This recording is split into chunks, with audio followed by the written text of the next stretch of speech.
माझ्या पित्याचा अपमान करून आपले मर्यादेचे उल्लंघन केले आहे, म्हणून माझ्या शापनेला आजपासून 7व्या दिवशी तक्षक नावाचा सर्पदंश करणार.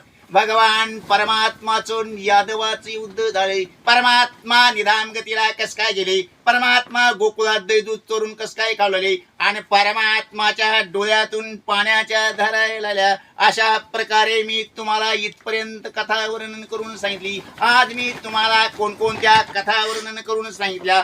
आज मी तुम्हाला गोकर्ण उपाख्यान पररंभाची कथा वर्णन करून सांगितली. त्याचप्रमाणे धुंधुकारीचा प्रेतयोनीत जन्म आणि उद्धार कस काय झाला ती कथा वर्णन करून सांगितली. भगवंताच्या अवताराचे वर्णन करून सांगितले. परीक्षितीच्या जन्माची कथा वर्णन करून सांगितली. राजा परीक्षितीला शृंगी ऋषीच्या शापाची कथा वर्णन करून सांगितली. वराह अवताराची कथा वर्णन करून सांगितली. हिरण्यकश्यपू आणि हिरण्याक्षाच्या जन्माची कथा वर्णन करून सांगितली. हिरण्याक्षा बरोबर वराह भगवानांच्या युद्धाची कथा वर्णन करून सांगितली. हिरण्याक्षाचा वध कस काय झाला ती कथा वर्णन करून सांगितली. भक्त प्रल्हादाची कथा वर्णन करून सांगितली. आणि उद्या तुम्हाला रुक्मिणी स्वयंवराची कथा वर्णन करून सांगणार. इति श्रीमद भागवते द्वादश स्कंद अध्याय. हरे नमा. गोपाल कृष्ण भगवान की जय.